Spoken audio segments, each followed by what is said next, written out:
यहाँ पर शनि जो है वो फोर्थ हाउस को देखेंगे, फोर्थ हाउस में बैठकर टेंथ हाउस को देखेंगे, ये आपके कर्म का भाव है। तो कारोबार में आप देख सकते हैं कि इस अवधि के दौरान थोड़ा सा मंदा आ सकता है। आप किसी भी कारोबार से जुड़े हैं, आपका काम थोड़ा सा स्लो हो सकता है। यदि आप नौकरी करते हैं तो वहां पर हो सकता है कि आपको नौकरी में भी काफी स्ट्रगल करना पड़े, चीजें आपके मुताबिक उस तरीके से ना हो जिस तरीके से आप चाहते हैं। वहां पर संघर्ष करना पड़ सकता है, कंपटीशन वहां पर बढ़ सकता है।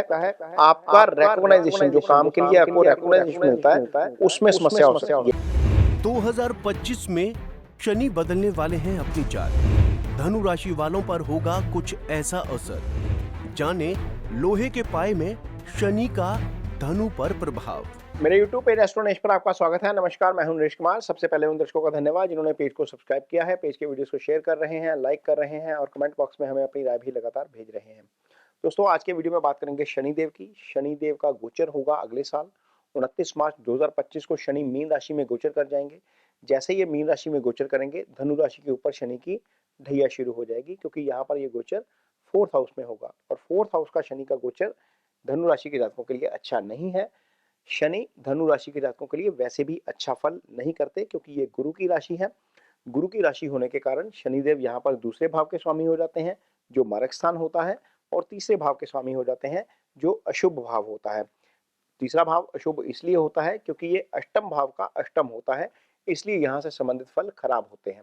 शनि चूंकि अव्वल दर्जे के मारक ग्रह हैं, इसलिए धनु राशि के जातकों के लिए जब जब शनि अंतर्दशा में आते हैं या प्रत्यंतर दशा में आते हैं तो उसका फल अच्छा नहीं होता। अब शनि जब यहाँ पर गोचर करेंगे मीन राशि में तो ढैया शुरू हो जाएगी। ये तो एक ढैया तो चलो शुरू होगी, लेकिन उससे भी ज्यादा प्रॉब्लम वाली बात यह है कि शनि लोहे के पाए में आ जाएंगे। जब शनिदेव गोचर करते हैं किसी राशि में तो एक कुंडली बनाई जाती है।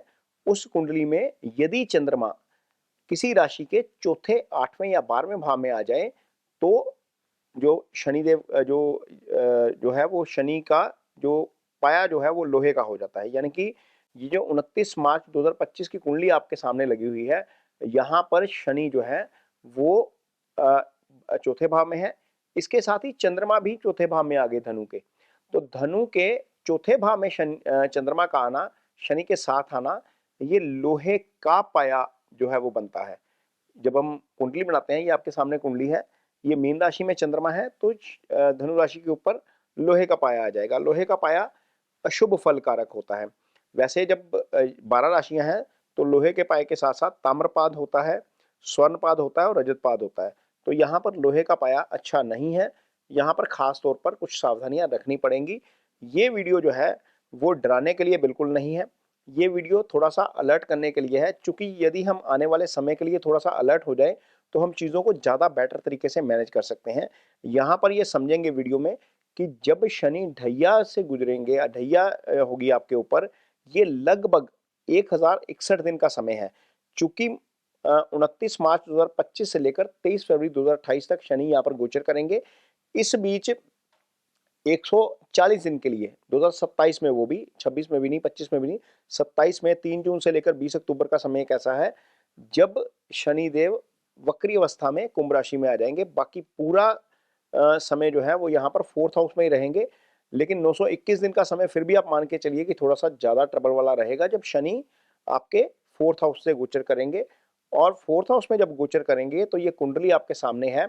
यहाँ पर शनिदेव की तीसरी दृष्टि आप देखिए कहां पर जा रही है, आपके छठे भाव के ऊपर जा रही है। ये छठा भाव आपका रोग, ऋण और शत्रु का भाव है। रोग, ऋण और शत्रु के भाव में शनि का गोचर अच्छा नहीं है। यहाँ शनि की जो दृष्टि है वो अच्छी नहीं है। इस अवधि में अब समझिए हमने करना क्या है। इस अवधि में किसी भी विवाद से बचिएगा, क्योंकि ये लिटिगेशन का भाव है। गलती कोई करेगा उसकी गारंटी आप ले रहे होंगे, फंस आप जाएंगे। किसी की भी फाइनेंशियल गारंटी मत लीजिए, किसी की भी लीगल गारंटी मत लीजिए। इस अवधि में इस चीज से सबसे पहले बचना है। किसी को पैसा उधार मत दीजिएगा। पैसा उधार देंगे तो पैसा वो फंस जाएगा। फिर शनि का गोचर जब तक यहाँ पर है वो पैसा आपको मिलना मुश्किल होगा, वो पैसा बहुत डिले के साथ मिलेगा। इस चीज से खास तौर पर बचिएगा। कोशिश करिए कि अपने फंड्स अभी से मैनेज करिए, कर्ज लेने की नौबत ना आए, क्योंकि शनि की दृष्टि यहाँ पर जो है वो कर्ज वाली स्थिति भी ले आती है। तो फंड्स को मैनेज करना, अगले 6 महीने आपके पास हैं तो यहाँ पर यदि फंड्स को बेटर तरीके मैनेज कर लेते हैं, कोई ऐसी स्थिति नहीं आती कि आपको कर्ज लेना पड़े, तो आप इस चीज़ से बच सकते हैं। यदि कोई कोर्ट का केस चल रहा है, तो वहाँ पर कोशिश करिए कि समझौते से बात बन जाए, नहीं तो यहाँ पर शनि की दृष्टि कोर्ट कोर्ट के केस को लंबा खींच के ले जाएगी। ये स्थिति जो है वो आपके फेवर में नहीं जाएगी। और इसके अलावा यदि आपको कोई फिजिकल प्रॉब्लम होती है, तो कोशिश करिए कि डॉक्टर की सलाह को मानिए, प्रॉपर मानिए, उसको नज़रअंदाज मत करिए। चूँकि शनि रोग के कारक ग्रह हैं, शनि समय के भी कारक हैं, रोग आपका लंबा खींच सकता है।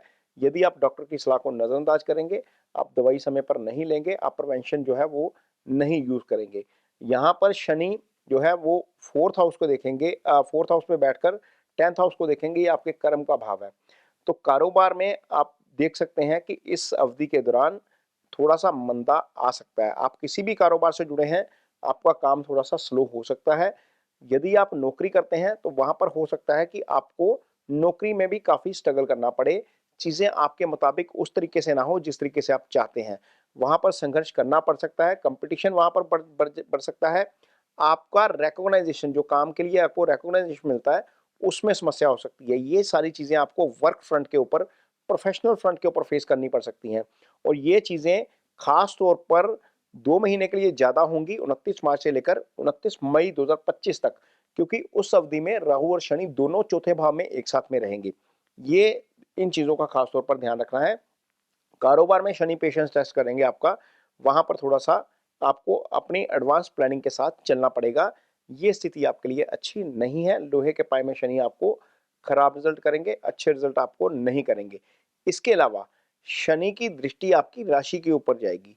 जब राशि के ऊपर शनि की दृष्टि है, चूँकि ये धनु राशि फायरी साइन है, गुस्सा जल्दी कर जाते हैं, शनि की दृष्टि होने के कारण आपका टेम्परामेंट लूज़ हो सकता है और आप ओवर रिएक्शन कर सकते हैं। आपको इस चीज़ से बचना है।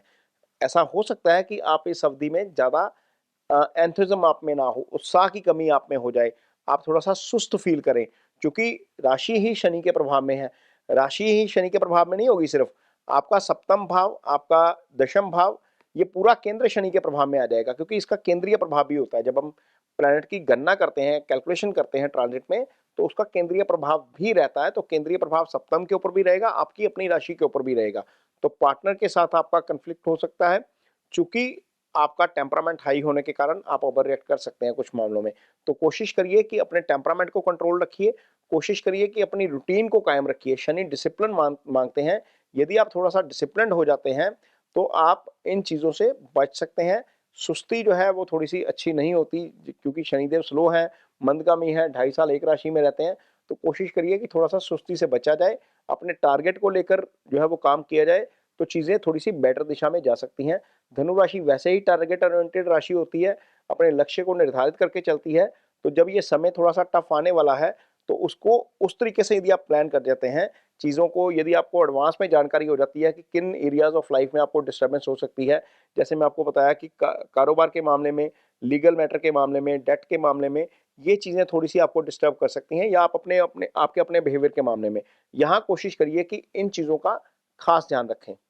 यदि आपकी कुंडली में शनि की स्थिति खराब है, शनि आपकी कुंडली में राहु केतु एक्सिस में है, शनि मंगल या सूर्य से पीड़ित है, शनि 8वें या 12वें भाव में पड़े हुए हैं, तो आपको शनि की रेमेडीज जरूर करनी चाहिए। जिनके ऊपर शनि की ढैया चल रही है, 7.5 चल रही है, उनको तो रेमेडीज करनी ही चाहिए। अदरवाइज भी जिनकी कुंडली में शनि की स्थिति कमजोर है या अस्त स्थिति में है, उनको शनि का जो मंत्रास है, ओम शन शनिश्चराय नमः का जप करना चाहिए। पीपल के पेड़ को जो है वो पानी दे सकते हैं, ये अच्छी रेमेडी है शनि की। यदि आपके अंडर लेबर काम करती है या आप ऑफिस में सीनियर हैं, आपके अंदर जूनियर काम करते हैं, उनके साथ आपका बिहेवियर जो है वो कॉर्डियल होना चाहिए। उनके ऊपर ज़्यादा गुस्सा मत करिए, क्योंकि शनि जो है वो मासिस के कारक ग्रह होते हैं। आप जितना मर्जी डोनेशन कर लीजिए, यदि आपका बिहेवियर आपके अंडर काम करने वाले लोगों के साथ ठीक नहीं है, तो आपके लिए वो अच्छा नहीं होता, शनि उसके अच्छे परिणाम नहीं करते। डोनेशन के रूप में आप काली उड़द की दाल शनिवार शाम के समय दान कर सकते हैं।